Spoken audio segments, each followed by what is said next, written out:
Bom, gente, em continuidade, nós vamos ter uma atividade que nós chamamos de uma mesa redonda. É uma atividade de uma certa assim, ousadia de organização. Eu estou aqui com a Caroline do meu lado. Caroline, você está me ouvindo? Está participando? Tudo bem? Sim, tudo ótimo. Ah, legal. A Caroline, ela é uma pessoa que está há algum tempo trabalhando com a gente no painel. Ela chegou de uma forma meio, né? Chegou meio como mãe e acabou virando uma participante. Super obrigado, Caroline, por estar aqui. O Ricardo deve estar junto com a gente aqui também, né, para dar o suporte, além de toda a equipe do painel. Ricardo, só para eu ter certeza, você está aí? Ô, Cláudio, aqui no Tá, o cantinho. Ricardo está aí também. Legal. Então, nessa mesa, a gente tem 4 participantes e uma temática muito abrangente e interrelacionada. Nós chamamos de reuniões e separações de gêmeos. Nós temos um psicólogo, o Nicolas Martins Areco, de Ribeirão Preto, que não pôde estar presente, ele não está aqui agora, mas ele trabalhou numa equipe interdisciplinar que fez uma cirurgia de separação de 2 meninas gêmeas que estavam ligadas pelo crânio, né, pela cabeça. Nós temos a Vanise. Vanise, você está aí? Opa, estou te vendo. Vanise, boa tarde. A Vanise é jornalista e escreveu um livro, né, Vanise? Isso mesmo, sobre os gêmeos, o Gabriel e o Tomás, que se reencontraram após 23 anos, né? Isso. Então, a Vanise é uma jornalista que virou também parceira nossa, e ela fez isso, ela contou a história de 2 gêmeos que se reencontraram. Então, por isso que essa mesa chama Reuniões de Separações. E a Vanise fez uma biografia desses 2 meninos. O Cordeiro de Sá, você está aí, Cordeiro? Estou aqui. Cadê? Oi, Cordeiro. O Cordeiro fez uma história em quadrinhos desses meninos, né, Cordeiro? Isso aí, estamos produzindo. Está produzindo. Então, vocês olham a riqueza do que a gente está pensando nessa mesa. E aí o Cordeiro também conta, depois ele vai falar mais, né, da experiência dele com os meninos. E nós temos também a participação de representantes do Me Too, que é um coletivo de mães. Quem que nós temos aqui do Me Too? A Elisa. Eu sou Oi, a Elisa, Vanessa boa tarde. e a Elisa ali também. Tudo bem? Elisa? Oi, boa tarde, saudades de se encontrar, poder conversar e trocar. Isso, e a Vanessa também está aqui, né, Vanessa? Isso mesmo, estou aqui. Então tá. Então, nós vamos falar desta temática, tentando fazer um olhar meio múltiplo sobre essas questões. Na vida das famílias e dos gêmeos, estes momentos de separação e de reunião. Tá? Então, a primeira coisa que é do atividade, que infelizmente, como o Nicolas não pôde estar aqui, então a gente vai ter que mostrar uma entrevista que nós fizemos com o Nicolas, e nós pegamos alguns momentos dessa entrevista. Então, o Nicolas, psicólogo que trabalhou com a equipe que fez a cirurgia de separação dessas 2 meninas que estavam juntas pela cabeça. Vamos mostrar um trechinho da entrevista? A Tânia e a Bela, que estão me cuidando aí do nosso suporte, temos condições de mostrar? Legal, Isabela. Então vamos lá, vamos ver se a gente compartilha os vídeos. Vamos lá. Olá, é um grande prazer encontrar vocês por aqui. Meu nome é Nicolas Areco, eu sou psicólogo do Hospital das Clínicas da Faculdade de Medicina da USP Ribeirão Preto. Sou responsável por uma das unidades especializadas do HC Criança, na pediatria do hospital. E nesse encontro, promovido pelo painel de gêmeos, vocês poderão ter contato, então, com algumas falas realizadas numa entrevista sobre a experiência da assistência de gemelares craniópagos. E é uma grande honra estar com todos vocês. Certamente vocês poderão ver o material completo nas redes sociais, nas plataformas também do painel. E agradeço muito pela participação, pelo interesse. Espero rever todas, todos e todes em algum momento. Obrigado pela atenção e até breve.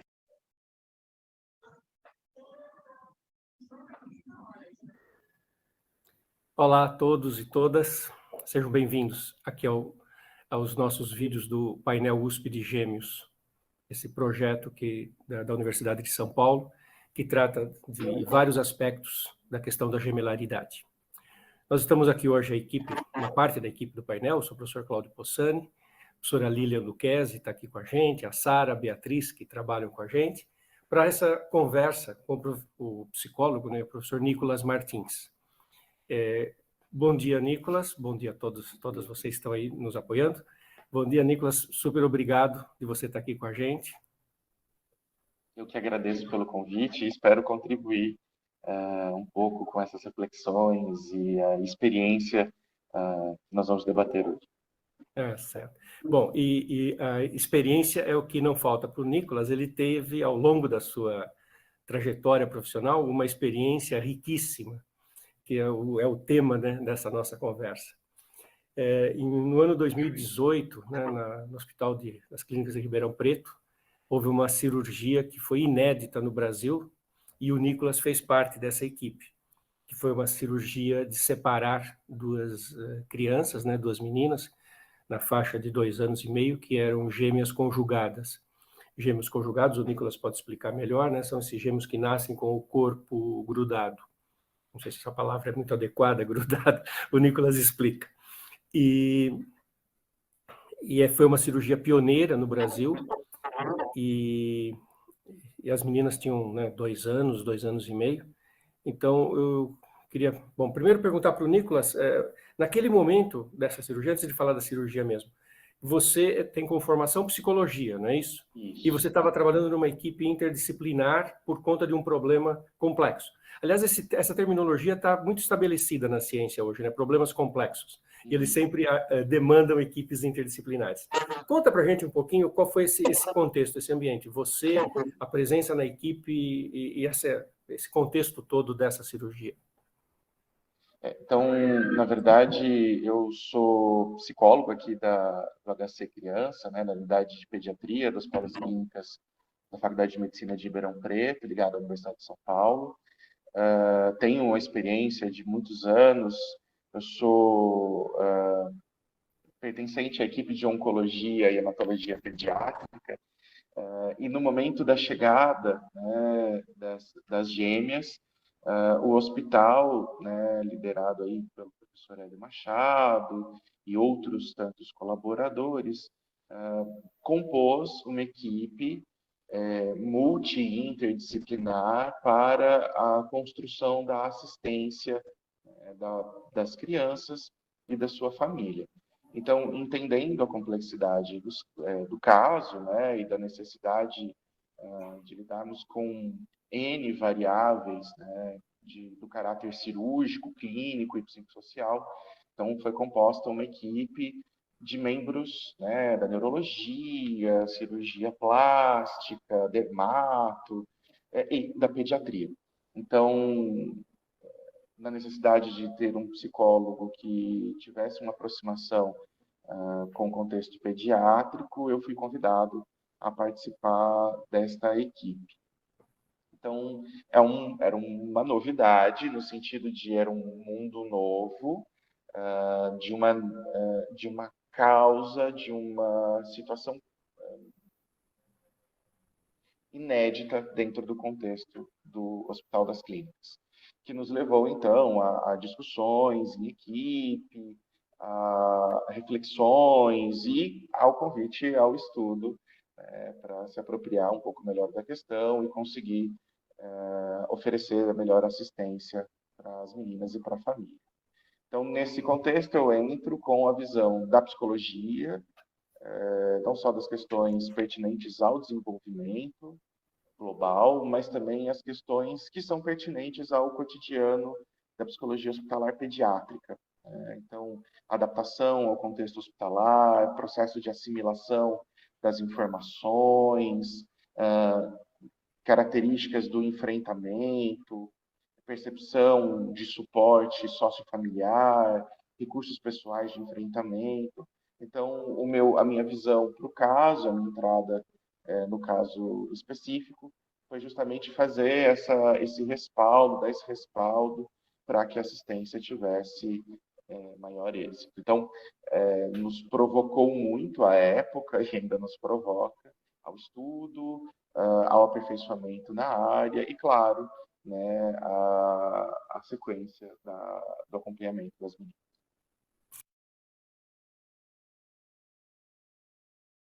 Pessoas que estão nos acompanhando entendam melhor a complexidade, se puder descrever um pouquinho qual era a situação dessas duas meninas, que a idade elas tinham e que tipo de ligação, né, física elas tinham e que foi objeto da cirurgia de separação. É um caso que foi acompanhado inicialmente em conjunto, né, com a equipe de neurologia da cidade de origem das meninas, e depois por uma rede de colaboração, né, foi trazido ao Hospital das Clínicas, né, e com colaboração também internacional, de especialistas norte-americanos que puderam contribuir também com o processo, né, de técnica cirúrgica e de colaboração para essa abordagem. As meninas, então, logo no final da gestação, foi detectada uma ligação pelo topo da cabeça, né? Então, elas eram ligadas pela parte de cima, né, da cabeça, com uma leve rotação. Então, elas, para a gente conseguir imaginar, elas ficavam quando deitadas, né, uma de barriga totalmente para cima e outra levemente rotacionada. Então, conforme uma fazia movimento, a outra também se via obrigada a efetuar algum movimento também. Então, elas chegaram aqui no hospital por volta de agora vai me falhar a memória, 1 ano e 4 meses, 1 ano e 5 meses, para que fosse iniciado o processo, então, de mapeamento, né, do sistema nervoso, mapeamento da situação clínica, né, de outras variáveis que poderiam afetar também o desenvolvimento e o procedimento cirúrgico. E o procedimento cirúrgico foi feito em etapas, né? Foi feito em etapas? Não foi só uma abordagem. Ah. Inicialmente, então, foram, se não me engano, 3 abordagens prévias, né, no sentido de expansão do tecido da pele, expansão, alteração da musculatura, da caixa craniana, para depois a última cirurgia, que foi de fato a de separação e de reconstrução do crânio e dos tecidos.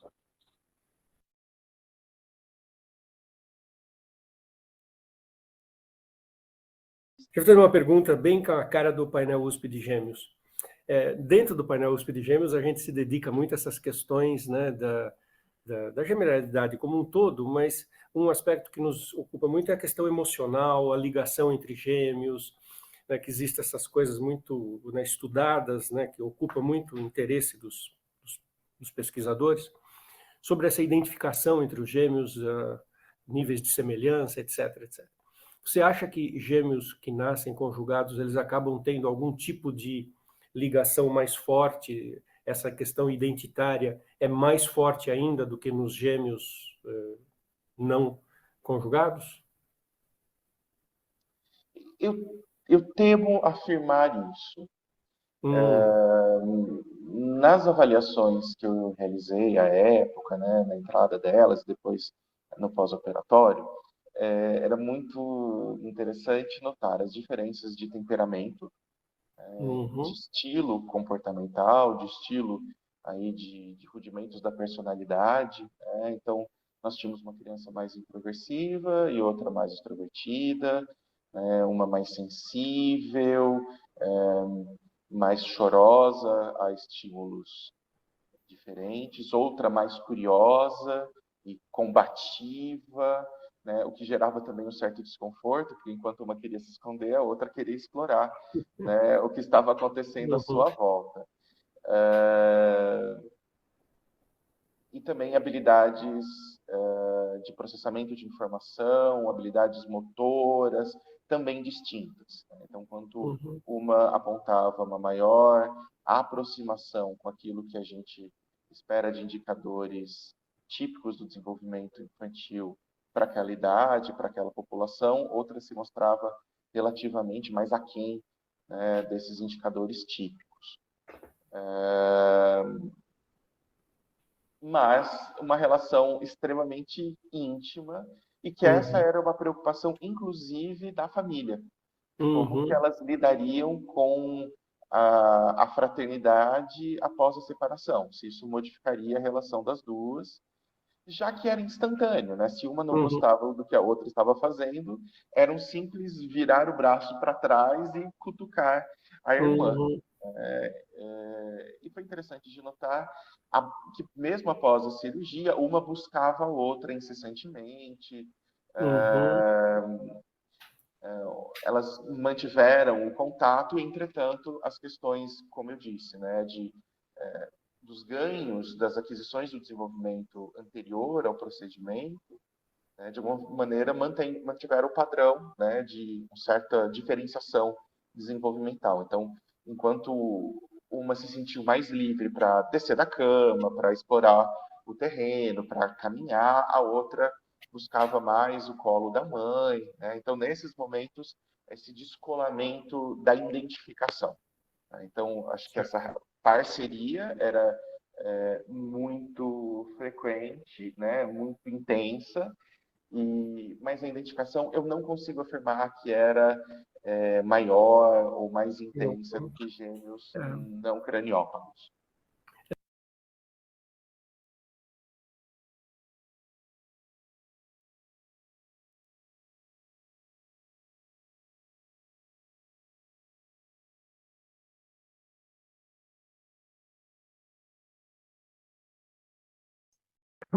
Nossa, eu acho esse caso tão impactante. Eu vou passar para frente a palavra, né? Mas uma das coisas que eu não consigo parar de pensar toda vez que eu penso nesse caso, aliás, a entrevista inteira está na nossa página, vocês podem ver, né, no site do painel. A seguinte questão, e isso tem muito a ver com a Caroline, que é nossa parceira, né, colaboradora, mas que é mãe de gêmeos, e eu agradeço muito, né, a presença da Elisa e da Vanessa para dar continuidade a essa conversa. Mas um aspecto que eu fico sempre pensando muito é na questão tanto das meninas quanto da família. Elas nascem conjugadas, né, pelo cérebro, e durante 1 ano e meio elas ficam é um pacote, né? A família vai dá banho nas duas. Vai pôr para dormir, põe para dormir as duas.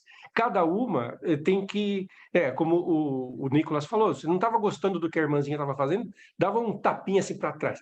Aí tem um dia que elas entram no hospital e saem separadas. Saem duas. Então, essa ideia de separação, né? O Cordeiro e a Vanise lidaram muito com a ideia de reunião. Mas eu queria começar nessa nossa mesa com essa ideia. Como que é para uma família de gêmeos, e aí extrapolando, né, a questão desta cirurgia propriamente dita, mas como que é lidar com essa questão de separação? Vocês que são mães de gêmeos, eu não quero ficar falando, passar para a Caroline, mas e aí, como é que é ser mãe de gêmeos com essa questão de que a vida dos gêmeos tem que seguir rumos que cada um é um ser humano, cada um tem sua vida. Como que é para a família, para os gêmeos, essa temática do aos poucos irem se separando? Caroline, você começa essa conversa? A Caroline é nossa parceira, mas ela é mãe de gêmeos, né, Caroline? Eu só fazer uma outra observação Claro, Ricardo. que me chamou muita atenção, o fim da frase dele, em que uma começou a explorar o ambiente e a outra se sentiu isolada e foi buscar mais a mãe, foi buscar mais um aconchego, né? Talvez num sentimento de isolamento, de ausência da irmã. Eu acho que isso poderia ser abordado por elas, né? Obrigado, Ricardo. Caroline? Obrigada. Eu sou mãe de gêmeos, eu tenho 2 meninos, né, de 7 anos, o Vitor e o Henrique. E eu também, eu compartilho isso com o professor Cláudio, no sentido de eu pensei nessa mãe o tempo inteiro, assim. Porque quando a gente recebe a notícia de que está grávida de gêmeos, eu, pelo menos, perdi o rumo, assim, eu saí da ecografia, eu não sabia para onde eu andava, né? Então, é um susto, porque vem muito questões pessoais. Será que eu vou conseguir? Será que eu vou dar conta? Será que, né, o meu corpo está preparado para isso? Né, então, vem muitos medos. E eu acho que tem duas coisas a ser exploradas nesse sentido, assim como o professor Ricardo também trouxe, essa questão dos gêmeos. Eles não sabiam ser separados, né? E essa família teve que aprender em conjunto. E eu gosto muito de brincar com as palavras, né? Então, eu fiquei pensando no separar, né? Então, se há um par, precisa de ar para respirar. Então, eu fico pensando também o quanto isso numa visão mais da psicologia, assim, o quanto poderia ser acolhida essa família para que isso fosse trabalhado, para dar um suporte, para que quando essa menina que quisesse explorar o espaço, isso fosse acolhido também, né? Que tudo bem ela buscar pelo ambiente, mas que esse colo da mãe também fazia parte daquele processo, né? Então, eu convido a Vanessa e a Elisa, assim, que fazem um trabalho aqui em Porto Alegre, eu também sou de Porto Alegre, maravilhoso, que é um coletivo de mães e que, ao meu ver, elas têm o objetivo de acolher nós, mães, diante desses desafios, dessas dúvidas, desses medos, e principalmente da forma de lidar com esse amor que é inexplicável e, ao mesmo tempo, num bastante, é tudo bastante, né? Então, meninas, sejam bem-vindas, é um prazer ter vocês aqui no 7º Encontro de Gêmeos.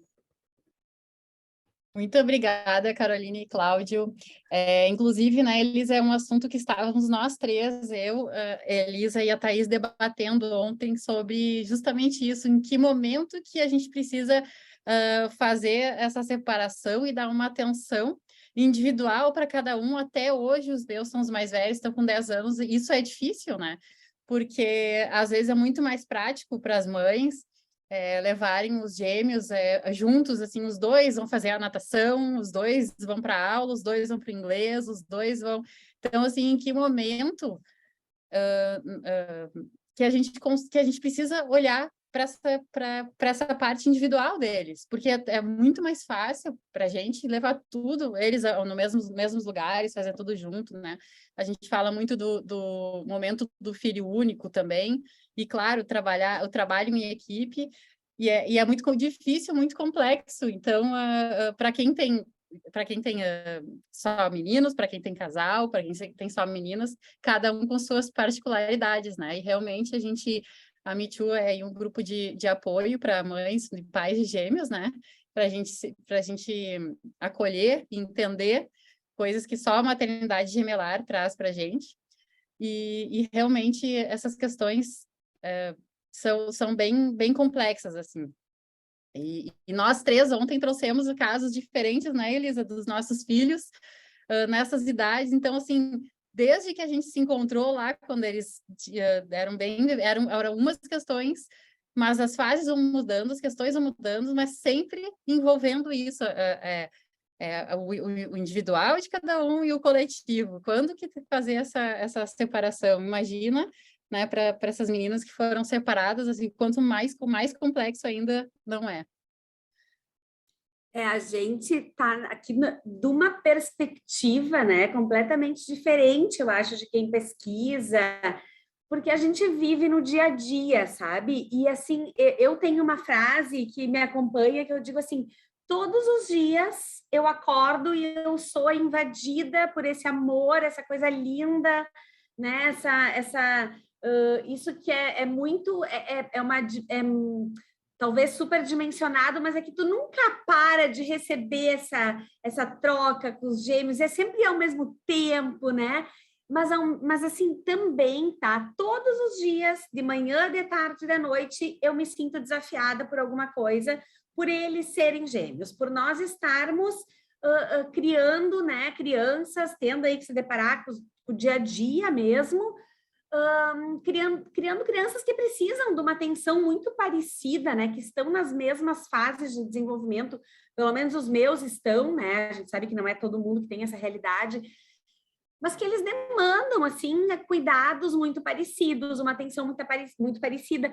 Então, como fazer como ter essa consciência, né, essa clareza de que talvez um precisa de algo agora, o humano precisa de outro, né? Eu me lembro muito da minha pediatra, né? A pediatra das crianças falando assim, não chama humano de outro, né? Não é um e o outro. Então, é o Martim e o Franco. Então, esses pequenos cuidados, sabe? Aí, tu chegava na escolinha lá, por exemplo, né? Chegava na escolinha que eles iam, creche, assim, de bairro e tal. Quem tu é? As professoras perguntavam. Como assim? Como é que a criança vai crescer sem saber quem ele é, né? Uma outra amiga minha, que também é gêmea, perguntou uma vez para os meus filhos, quem tu é? E um deles, com 3, 4 anos, respondeu, eu sou os dois. Como é que a criança vai crescer achando que ela é os dois, né? Então, assim, eu digo que é no dia a dia, é ali na relação mãe e filho, na relação da família, que a gente enxerga essas peculiaridades de criar gêmeos, né? Que nos fazem querer realmente saber mais, buscar conhecimento, trocar com outras famílias, porque quando tu vê que outras pessoas, famílias, passam por aquilo muito parecido, tu se alivia um pouco, né? Essa identificação é super importante.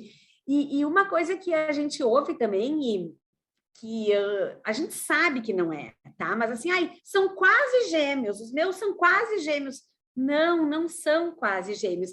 E há um certo sofrimento da mãe receber isso, porque a outra pessoa, ela está dizendo assim, eu te entendo. Não, mas tu não está me entendendo, sabe? Então, assim, eu acho que aqui, lá na Me Too, enfim, os nossos grupos que a gente tem pelo Brasil inteiro, o que a gente busca realmente é conhecer, é poder trazer alternativas, soluções, praticidade para esse universo um pouco paralelo da maternidade, né? Existe tanta coisa sobre maternidade hoje em dia, e, enfim, coisas que a nossa geração, acho que está sendo muito beneficiada em ser mães e pais com mais propriedade, mais clareza, mais atenção, mais conhecimento, enfim, sobre a maternidade, a paternidade, as emoções, né? Enfim, fazer as crianças se alfabetizar para as emoções, mas sobre a maternidade gemelar ainda é muito puxado, sabe? Porque primeiro é aquele trabalho braçal, né? Quando tu sai do hospital e é anotar soneca, e é fazer os dois dormir, é levantar de madrugada, e é mamadeira,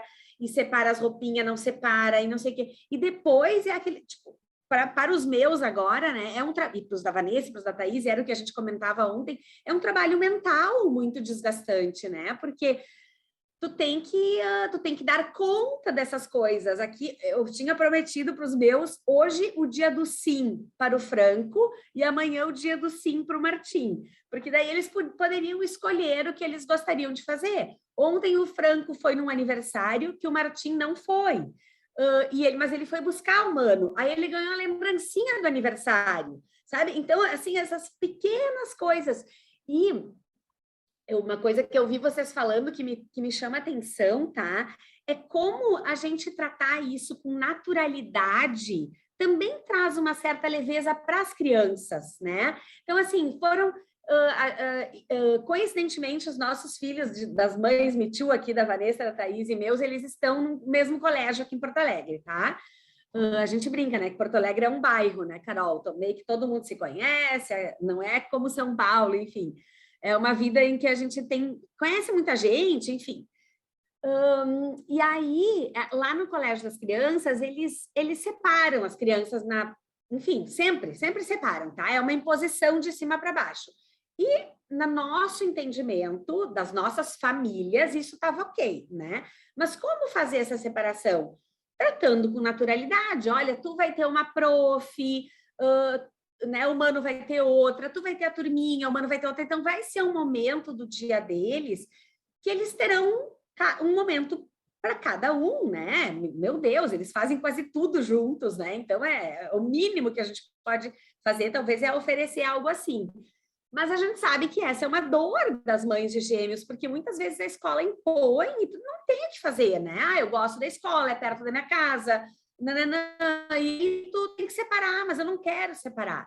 Então, são muitos caminhos ainda, eu acho que são muitos degraus aí nessa caminhada, né, que a gente tem para encontrar soluções, alternativas, estudos, pesquisas, como vocês aí maravilhosos já fazem, para nos ajudar nesse dia a dia mesmo com os gêmeos, sabe? Nossa, Falei que legal demais, isso que você está desculpa. falando, Elisa. Eu gostei muito disso que você falou, dessa questão, né, de que da escola que separa e de como isso não é fácil, né? Porque essa é a grande lição. Vocês todos têm consciência, como pais, que é preciso, em uma certa medida, separar. Um vai numa festa, o outro não vai, o dia do sim para um, o dia do sim para o outro. Mas como isso é difícil, por conta de uma demanda que começa lá quando sai da maternidade, de cuidar dos dois ao mesmo tempo, né? E aí é um super desafio. Infelizmente, nós temos... o nosso tempo aqui é meio limitado, mas eu fiquei muito encantado com essa fala de vocês, Vanessa e Elisa, e, bom, e a Caroline também. A gente podia até planejar de fazer uma coisa mais fora do evento de hoje, uma conversa mais longa sobre essas experiências de separação e reunião. Vamos tentar agendar isso para ficar parte aqui do nosso acervo. Eu vou dar um passo para frente, depois a gente vai ter um tempo ainda de responder perguntas, né? A Vanise e o Cordeiro, eles lidaram com uma história diferente. Os dois meninos que tinham sido separados na adoção, né, no nascimento, cada um seguiu uma trajetória, eles se reencontram depois de adultos por iniciativa de um deles. A Vanise escreveu um livro, uma biografia, e o Cordeiro de Sá fez um quadrinho sobre essas histórias. E a Vanise pegou mais a biografia inteira, e o Cordeiro pegou mais um momento da vida. Mas eu queria perguntar para a Vanise que ela nos falasse um pouquinho da experiência dela em lidar com os meninos, das entrevistas, etc. O que te impactou mais, Vanise, ao acompanhar a trajetória dos meninos? Foram os relatos deles da separação, da vida quando eles estavam separados, ou foi o impacto da reunião? O que te marcou mais? O que você acha que na vida deles foi assim mais marcante? Eles sabiam que o outro existia, mas não tinham nenhum contato, né? Nos conta um pouquinho, Vanise, como é que foi a sua experiência como jornalista de fazer a biografia desses meninos? Boa tarde, gente, tudo bem? Eu sou a Vanise, eu sou jornalista, escritora e eu também sou pós-graduanda de Psicologia Social na USP, né? Eu trabalho com narrativas e com memória social.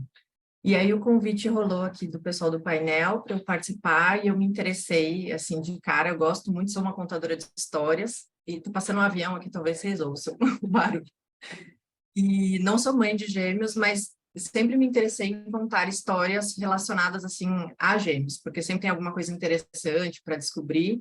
E a história dos meninos, do Tomás e do Gabriel, eles foram separados quando tinham em torno de 7 meses de vida e eles se reencontraram depois de 23 anos.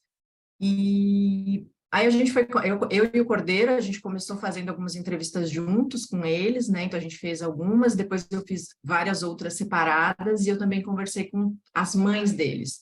Na verdade, essa história ela é cheia de pedaços, assim, né? Que foi juntando. Eles têm 4 mães, assim, porque um ficou morando no Ceará e o outro foi para Minas Gerais. Então, tem a mãe de adoção que ficou com ele no Ceará, que é a Socorro, e a mãe de adoção do outro irmão foi para Minas Gerais, que é a Wanda. E aí tem a mãe biológica, que é a Liduína, e tem também a Lucineide, porque é a segunda mãe do Tomás, que é quem mora no Ceará. Porque, na verdade, quando ele foi criado, a mãe precisou da ajuda de uma amiga, a amiga também se ofereceu, então, assim, ele tem 2 mães, assim, né? Então, foram 4 mães, então foi uma história muito interessante, assim, conforme eu fui descobrindo, por meio dessas entrevistas, e conversei com elas também, várias vezes, então, assim, foi muito especial encontrar todos esses caminhos que eles foram vivendo, assim, descobrindo o que eles eram, acho que até o professor Cláudio perguntou, eu acho que a coisa que me impactou mais de toda essa história, na verdade, é descobrir tantas coincidências que eles tinham. Eles viveram tanto tempo separados, assim, cada um num estado, de maneira, eles são idênticos, assim, muito, muito idênticos, só que um tem sotaque cearense e o outro tem sotaque mineiro. Então, é engraçado, mas até nisso eles são parecidos, porque o tom de voz é parecido, aí as coisas que eles faziam são parecidas. Então, conforme eu ia conversando com eles e descobrindo as histórias, descobri uma coisinha aqui, outra coisinha ali, aí sempre tinha como encaixar, porque sempre alguma coisa que um passava numa determinada época da vida, o outro também passava. Por mais que fosse diferente, por mais que tivesse, né, um contexto de onde eles moravam, eles cresceram de maneira diferente, os dois têm origem humilde, mas eles cresceram de maneiras diferentes, assim, a formação de família deles, tanto que no livro que a gente definiu, um dos capítulos a gente fala sobre as diferenças da formação de família deles, então um tem aquela estrutura mais tradicional, o outro não, e ao mesmo tempo nisso eles têm muitas coincidências, assim, então foram muito bonitas, assim, e acho que uma coisa que me tocou bastante era a ausência que um sentia do outro, assim, então eles descobriram muito jovens que eles tinham um irmão gêmeo e passou por várias situações, em que teve uma época em que um achava que o irmão tinha morrido, mas eles nunca tiveram contato, tinham essa vontade de ir atrás, então um foi atrás de um jeito, o outro foi do outro, mas eles tinham muito essa coisa da solidão também, então como se faltasse alguma coisa, então tinha, assim, o amor da família que supria, o amor dos amigos, aquilo que eles iam descobrindo, um mais do que o outro de um jeito, solidão mais de um jeito, outro solidão mais do outro, mas eles tinham essa coisa em comum o tempo todo, assim, de parecer que está faltando alguma coisa. E aí, quando eles se encontraram, assim, finalmente, toda essa história do reencontro, eles também foram descobrindo outras coisas. Então, eu lembro muito que o Tomás foi para Minas Gerais para encontrar o Gabriel, ajudou, a esposa do Gabriel ajudou a formar, então foi meio que ele fez uma surpresa. E aí chegou o Gabriel, meu Deus, qualquer coisa, né? Você está aqui e tudo. Viram até uma matéria no Fantástico, eles saíram no Fantástico, porque para mostrar esse reencontro. E aí ele falou que quando eles foram para casa dele, teve uma festinha, e aí ele pensou assim, eu vou comprar bastante leite, caixas de leite, porque vai que o Gabriel, vai que o Tomás gosta também, então eu ofereço para ele. Só que ele falou assim, não era uma coisa que eu comprava sempre, eu comprava assim, 2, 3 para mim, porque eu bebo mais do que a minha esposa. E aí chegou lá, o Tomás queria tomar um monte também. Então eles falaram, nossa, você também ama leite? Eu também amo leite. Então, assim, coisas pequenas, mas coisas muito marcantes para eles, assim. E aí, como vocês, as mães de gêmeos, estavam falando, né?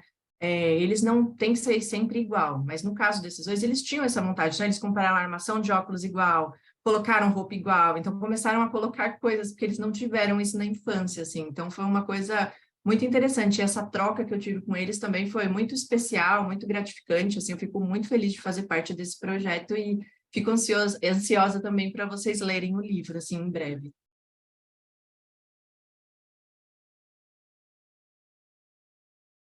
Nossa, que interessante. Daqui a pouquinho, né? Nós já estamos... Aliás, esse livro ele está um sucesso antes de ser lançado, né? Eu ia colocá-lo no painel no site da USP de livros abertos, né? Do Z Livros, né? Um livro digital, porque a USP tem esse grande portal, né, de livros que ficam abertos. Mas já tivemos um estímulo vindo da Nancy Siga, o livro já foi traduzido para o inglês e nós já estamos fazendo uma edição bilíngue do livro, né? Ele nem foi lançado ainda e já está traduzido. Vai ser um grande sucesso. Você passou por uma experiência parecida com a da Vanise, mas, bom, você teve a sua leitura disso tudo. E você focou mais, né? Porque o Cordeiro fez uma história em quadrinhos e a gente pensa até em fazer uma continuação da história, mas ele pegou um outro recorte, né? Quando eu queria que você falasse um pouco no reencontro, né? Sem dar spoiler da história, mas o teu foco foi mais... Ou eu estou da sua experiência? Cláudio, vocês estão me escutando bem? Eu estou falando fluido, tá legal? Picou um pouco a sua fala para mim, Cláudio, mas imagino que você esteja me perguntando do processo e como foi a construção do reencontro, é isso? Eu não posso dar um pouco de spoiler, não posso mostrar um pouco do trabalho? Pode, não muito, hein? Tá. Só um pouco. Não, porque daí eu explico, porque é muito visual, né? Eu ficar descrevendo o visual. Sim, e nem o fim, né? E nem o fim. O fim você não conta. O fim eu ia mostrar para vocês também, mas então eu vou segurar aqui. Fica à vontade. Eu acho que é interessante, mas o fim ainda está em esboço. Ele tá... Deixa eu só tentar partilhar aqui com vocês. Eu não estou acostumado, eu uso pouquíssimo Zoom, então eu estou tentando fazer o share aqui. Espera aí, só um minutinho. Vamos lá. Vocês me ajudam dizendo se está ok, tá bom? Opa, deu certo, né? Estão vendo aí, né? Então, é o seguinte, vou fazer algumas considerações muito rápidas. Se a minha fala picar, vocês me fazem aí um gesto e a gente segue. Bom, primeiro a gente resolveu, junto com os meninos, não caracterizar pessoas, né? Então, mesmo eles, eu fiz esse primeiro desenho, mas eu descaracterizei um pouco no desenho final, para salvaguardar algumas pessoas, para não ter alguns problemas, até para abrandar algumas situações. Isso foi importante no processo, né? Eles relataram algumas coisas, mas disseram, olha, não coloca isso não, muda um pouquinho aqui, ali, porque isso pode causar problema para a gente hoje, com as relações que a gente tem. Então, algumas coisas foram modificadas. Ou pelo meio também, e pela opção estética. Uma coisa que eu queria destacar aqui, sem rasgar seda, mas que eu achei muito bacana, e tenho falado isso em alguns momentos, em outros canais, do apoio desse grupo, desse painel, à expressão artística livre, né? E a gente chegou a uma ideia de fazer, e a Vanise está concordando comigo, porque a gente já falou muito disso, né, Vanise? A gente chegou à ideia de fazer uma história em quadrinhos muda, sem palavras, com pouquíssimas palavras, às vezes uma coisa escrita, uma data, mas a história em quadrinhos é muda. Inclusive, a minha primeira leitora é a minha filhinha de 5 anos, eu ponho ela sentada no colo e falo, o que você entendeu aqui? Daí ela me conta a história. Se ela me contou, eu passo para a próxima página, né? Para entender, tem que todo mundo entender sem palavras. E tem algumas coisas que eu acho que são bacanas. Isso é um dos primeiros RAFs, acho que mostra um pouquinho aí do que a Vanise falou, né? Da família. É um momento que o menino escreve um monte de bilhetinhos para a mãe, eu te amo, né? E essa coisa da família suprindo a ausência, que eu senti muito. O que a Vanise falou serve para mim, a gente teve muito essa percepção, né? E aí os desenhos, a ideia é a seguinte, a história vai ser contada de 2 lados, quem abrir a revista de um lado vai ver a história do Tomás, quem abrir do outro vai ver a história do Gabriel, né? E as histórias se complementam. Então, pode até parecer estranho quem vê primeiro fala, mas por que aqui tem um só, aqui tem 2, o que aconteceu? Depois, lendo e compreendendo que vai ser um quadrinho alternativo, né? Que às vezes você tem que virar de um lado, virar do outro a revista e tal, vai entender a história, uma história complementa a outra. E é um pouco de metalinguagem mesmo isso, porque a história deles é assim, acabou se complementando à distância, né? Então, na primeira página, era um problema sério familiar, que faz o primeiro menino ser tirado da mãe. Na segunda, ela já opta pela doação, então já são tempos diferentes, um em janeiro, o outro em abril daquele ano, enfim. Mas outra coisa que eu acho que pode ser interessante para o produto final, a diagramação vai ser a mesma. Se vocês notarem, os quadrinhos vão ser iguais, né? Foi um desafio fazer, mas acho que isso vai ser interessante para o produto, porque a mesma estrutura de quadrinhos para todas as páginas, como se fosse um espelho, né?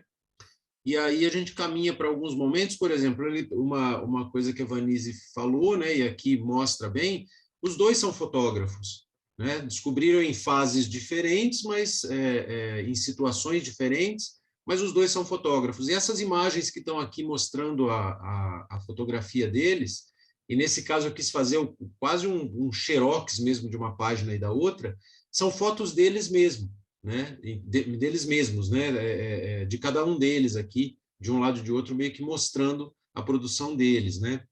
E essa brincadeira com as coincidências, enfim.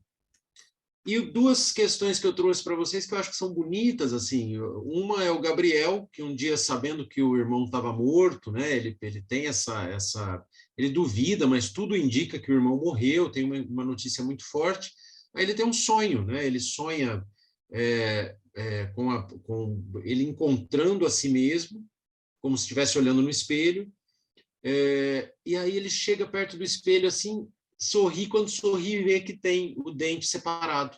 E isso acontece com o Tomás tem mesmo o dente separado, né? E ele não sabia, ele nunca tinha visto o irmão. E são essas coisas que dão uma arrepiada, né, gente? Estou falando para vocês e eu dou uma arrepiada quando falo nisso. E tanto que ele acorda e vai até o espelho para ver se o dente dele está separado, se aconteceu alguma coisa, ele fica meio desnorteado com isso. Isso é muito bacana. Inclusive, foi desse momento que me veio essa ideia de fazer a revista espelhada, porque eu acho esse momento muito forte, né? E num outro momento, até aqui eu tinha mostrado páginas dos dois lados, né? Ao mesmo tempo, aqui eu estou mostrando uma sequência, e agora eu vou mostrar uma outra sequência, que é a do Tomás, que, na verdade, isso ocorre num sobrado, o que deixa a história mais doida, né?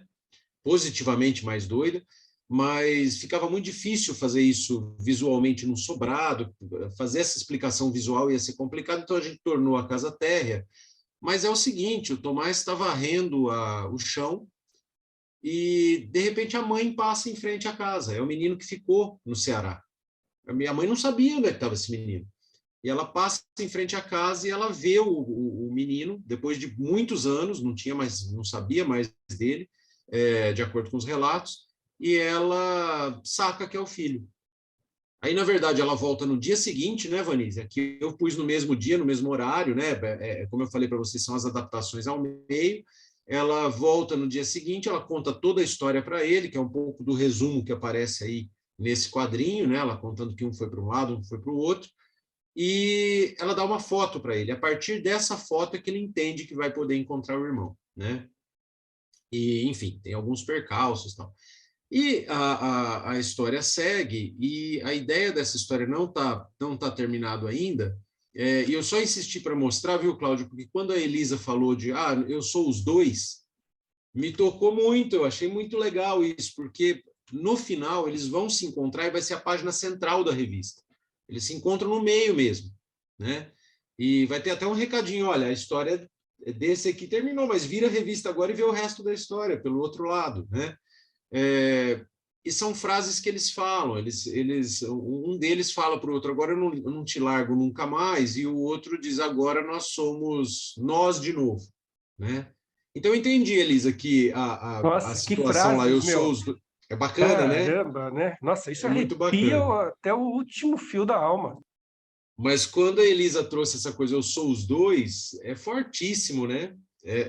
Eu entendo as complicações que isso tem, né? E como é que se trabalha isso com a criança, mas foi muito bacana, assim. E a história ela vai fechar, então, nesse momento que o pessoal está no aeroporto, no saguão do aeroporto, e no meio da revista eles têm um encontro. É isso. Desculpa, eu falei acelerado porque eu estou preocupado com o tempo do evento, né? Mas espero que vocês tenham conseguido pegar. Nossa, aí. muito legal. Olha, a gente podia ficar aqui horas conversando, né? Eu acho que o gancho que foi levantado pela Caroline, pela Elisa, pela Vanessa, pela Vanise, pelo Cordeiro, bom, a gente podia ficar aqui quantas horas a gente quisesse. Nós vamos ter as rodas de conversa, e eu acho que se alguém tiver alguma coisa assim muito candente que queira falar, pode até falar na roda de conversa, né? Não há nenhum proibitivo que alguém... Porque as rodas de conversa são para pais, para educadores, para gêmeos, e se alguém quiser, né, falar, olha, como nós vimos no vídeo, quiser fazer um depoimento que tenha a ver com o que nós estamos falando aqui, mas olha, foi muito bacana essa reflexão.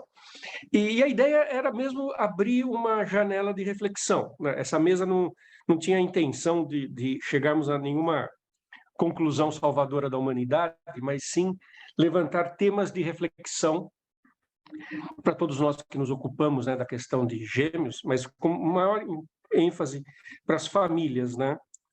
Essa questão de que lidar com gêmeos traz de uma forma muito impactante para todos, para os gêmeos e para as famílias, a questão das separações e os encontros. Que isso é uma temática que perspassa a vida da família a partir do momento que sabe que tem uma gravidez gemelar, né? Então não era nenhuma intenção nossa de esgotar o assunto, nem coisa nenhuma. Eu acho que eu vou passar até para um breve intervalo que a gente vai fazer, acho que